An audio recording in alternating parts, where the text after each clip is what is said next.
ನಿಮ್ಮ favourite serials ಈಗ ಟಿವಿಗಿಂತ ಮುಂಚೆ ಸನ್ ನೆಕ್ಸ್ಟ್ ಆಪ್ ನಲ್ಲಿ ಜಾಲಿಯಾಗಿ ಎಲ್ಲರಿಗಿಂತ ಮುಂಚೆ ನೋಡಿ. ಈಗಲೇ ಸನ್ ನೆಕ್ಸ್ಟ್ ಆಪ್ ಡೌನ್ಲೋಡ್ ಮಾಡಿ ಮತ್ತು ಸಬ್ಸ್ಕ್ರೈಬ್ ಮಾಡ್ಕೊಳ್ಳಿ. ಅದು ಅವರು ಮುಖ ಮುಚ್ಕೊಂಡು ಬಂದಿದ್ರು. ಆದ್ರೆ ನೆನ್ನೆ ರೋಡಲ್ಲಿ ಯಾವ್ದೋ ಹುಡುಗರ ಜೊತೆ ಸಣ್ಣ ಜಗಳ ಆಗಿತ್ತು. ಅವರೇ ರಿವೆಂಜ್ ತಗೊಳ್ಳೋದಕ್ಕೆ ಏನಾದ್ರೂ ಬಂದಿರ್ಬೋದೇನೋ ಅಂತ ಅನ್ನಿಸ್ತಾ ಇದೆ. ಜಗಳನಾ? ಯಾಕೆ? ನಿನ್ನೆ ನಾವಿಲ್ಲಿಗೆ ಟ್ರಾವೆಲ್ ಮಾಡ್ಕೊಂಡು ಬರ್ಬೇಕಾದ್ರೆ ದಾರಿ ಮಧ್ಯೆ ಒಂದಿಬ್ರು ಬೈಕಲ್ಲಿ ಜೋರಾಗಿ ಬರ್ತಾ ಇದ್ರು. ನಮ್ಮ ಕಾರ್ಗೆ ಡ್ಯಾಶ್ ಹೊಡೆಯೋಕೆ ಅಂತ ಬಂದ್ರು.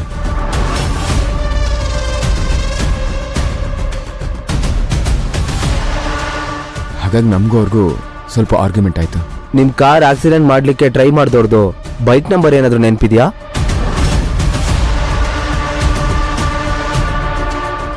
ಅದು KA05.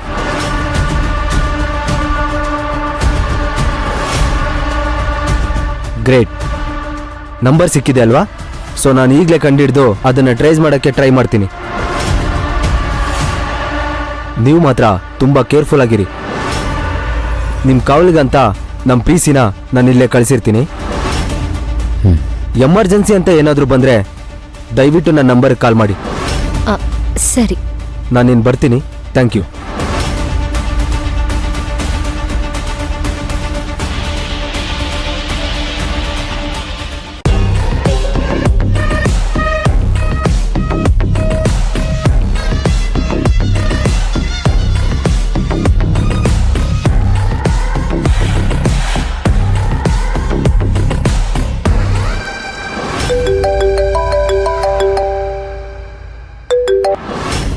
ಇನ್ಸ್ಪೆಕ್ಟರ್, ಏನಾಯ್ತು? ಇದು ನೋಡ್ತಾ ಇದ್ರೆ ಪ್ರೀ ಪ್ಲಾನ್ ಮರ್ಡರ್ ಅಟೆಂಪ್ಟ್ ಅಂತ ನನ್ಗೆ ಅನ್ನಿಸ್ತಾ ಇಲ್ಲ ಮೇಡಮ್. ನಿನ್ನೆ ಅವ್ರು ಬರ್ತಾ ದಾರಿಲಿ ಯಾವುದೋ ಗಲಾಟೆ ಆಗಿದೆಯಂತೆ.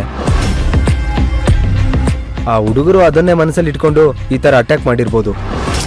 What is this inspector? ದಿನಕ್ಕೆ ಸಾವಿರಾರು ಗಾಡಿ ಗಲಾಟೆ ಆಗುತ್ತೆ. ಅವರೆಲ್ಲ ದ್ವೇಷ ಕಟ್ಕೊಂಡು ಸಾಯಿಸೋಕ್ ಹೋಗ್ತಾರಾ? ಸರಿಯಾಗಿ ಇನ್ವೆಸ್ಟಿಗೇಷನ್ ಮಾಡಿ. ಸರಿ ಮೇಡಮ್, ಇದೇನಾದ್ರೂ ಕ್ರೈಮ್ ಮೋಟಿವ್ ಅಂತ ನಮ್ಗೇನಾದ್ರೂ ಗೊತ್ತಾಯ್ತು ಅಂದ್ರೆ ಅವ್ರನ್ನ ಇಟ್ಕೊಂಡು ಸರಿಯಾಗಿ ಬೆಂಡೆತ್ತುತ್ತೀವಿ. ಆ ಕಲ್ಪ್ರಿಟ್ ಸಿಕ್ಕಿದ್ಮೇಲೆ ಕ್ಲಿಯರ್ ಆಗಿ ಇನ್ಫಾರ್ಮೇಶನ್ ಸಿಗುತ್ತೆ. ಹೌದು ಮೇಡಮ್, ಈಗಾಗಲೇ ಆ ಹುಡುಗರದು ಬೈಕ್ ನಂಬರ್ ನಮಗೆ ಸಿಕ್ಕಿದೆ. We definitely track them. Good, but please take care of my family. ಖಂಡಿತ ಮೇಡಮ್, ನಾವಿದ್ದೀವಿ. You don't worry.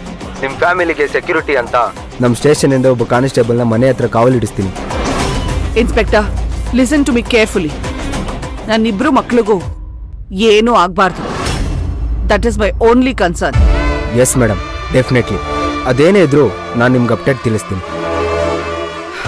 Okay.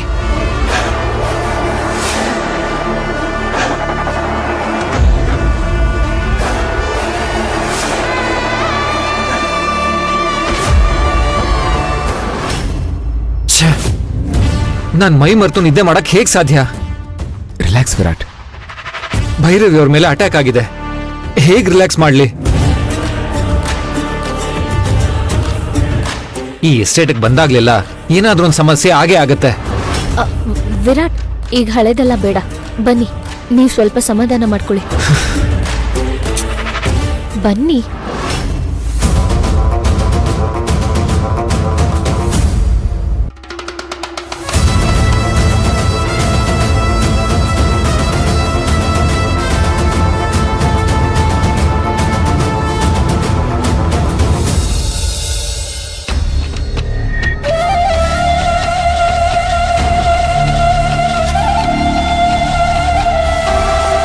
Bhairavi ಅವರೇ, ಭೂಮಿ ಮೇಲೆ ಮಳೆ ಆದ್ರೂ ಆಕಾಶದ ಮೇಲೆ ಅದರ ಛಾಯೆ ಕಾಣಿಸಲ್ಲ ಅಂದ್ರು.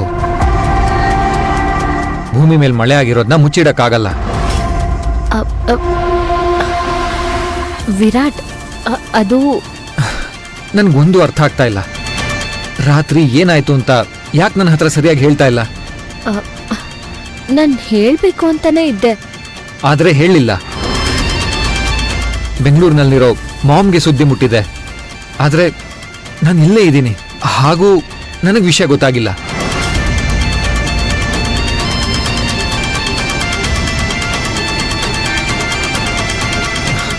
ಹೇಳಿ ಭೈರವಿ ಅವರೇ, ಏನ್ ನಡೀತು? ಯಾವ ವಿಷಯ ಅಂತ ಹೇಳಿ? ನಿನ್ನೆ ರಾತ್ರಿ ನನ್ ಜಾಗದಲ್ಲಿ ನಿಮ್ ಜೊತೆ ಇಶಾನಿ ಇದ್ಲು ಅಂತ ಹೇಳ. ನಿನ್ನೆ ರಾತ್ರಿ ನೀವೇ ತಾನೇ ನನ್ನ ಜೊತೆ ಇದ್ದಿದ್ದು.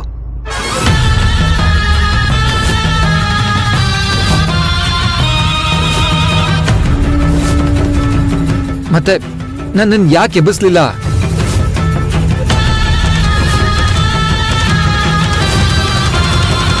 ರಾತ್ರಿ ನಡೆದಿರೋದು ನಂಗೊಂಚೂರು ನೆನಪಾಗ್ತಿಲ್ಲ.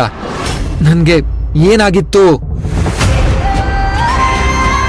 ಇಷ್ಟೆಲ್ಲ ನಡೆದು ನಿನ್ನೆ ರಾತ್ರಿ ಅಥರ್ವ ಫೈಟ್ ಮಾಡಿದಾನೆ, ಆದ್ರೆ ನನ್ಗೆ ಯಾವುದು ಗೊತ್ತಾಗಿಲ್ಲ. ಆಕ್ಚುಲಿ ಏನಾಯ್ತು?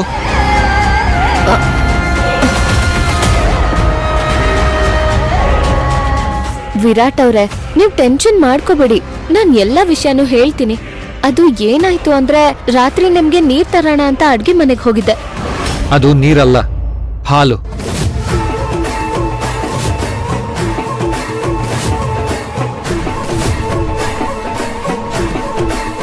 ನಿನ್ನೆ ರಾತ್ರಿ ನೀವು ಹಾಲು ತಗೊಂಡು ಬಂದ್ಮೇಲೆ ರೂಮ್ನ ಲೈಟ್ ಸಡನ್ ಆಗಿ ಆಫ್ ಆಗೋಯ್ತು. ಆಮೇಲೆ ನೀವು ನನ್ನ ಹತ್ರ ಬಂದು ಹಾಲು ಕೊಟ್ರಿ.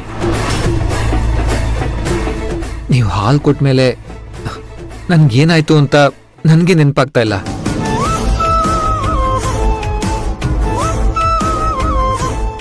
ಚೆನ್ನಾಗಿ ನಿದ್ರೆ ಬರೋ ಥರ ಆಯ್ತು. ಎಚ್ಚರ ಆಗೋಷ್ಟರಲ್ಲಿ ಬೆಳಗ್ಗೆ ಆಗೋಗಿತ್ತು. ಅಷ್ಟು ಡೀಪ್ ಸ್ಲೀಪ್ ನಾನು ಯಾವತ್ತೂ ಮಾಡೇ ಇಲ್ಲ. ಆದರೆ ನಿನ್ನೆ ಅಷ್ಟೊಂದು ನಿದ್ದೆ ಮಾಡಿದ್ದೀನಿ ಅಂದರೆ, ಪ್ಲೀಸ್ ಭೈರವಿ ಅವರೇ ಹೇಳಿ ಏನಾಯ್ತು ಅಂತ.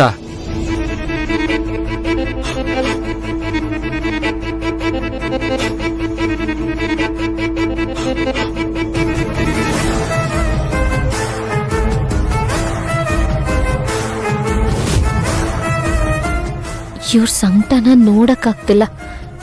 ಇರೋ ವಿಚಾರನ ಹೇಳ್ಬಿಡ್ತೀನಿ.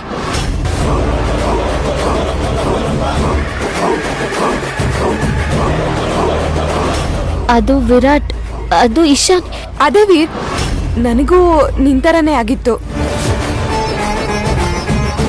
ನಿನ್ನೆ ರಾತ್ರಿ ಭೈರವಿ ನಿಂಗೆ ಹಾಲು ತಗೊಂಡು ಹೋದ್ಮೇಲೆ ಅದೇ ಪಾತ್ರೆಯಲ್ಲಿ ಇದ್ದಿದ್ದ ಹಾಲನ್ನ ನಾನು ಕುಡ್ದೆ. ಅದು ಕುಡ್ದು ಸ್ವಲ್ಪ ಹೊತ್ತಲ್ಲೇ ನನಗೂ ಮಂಪರು ಬಂದಂಗಾಯ್ತು. ಆಮೇಲೆ ಏನಾಯ್ತು ಅಂತ ನನಗೂ ಗೊತ್ತಾಗ್ತಿಲ್ಲ.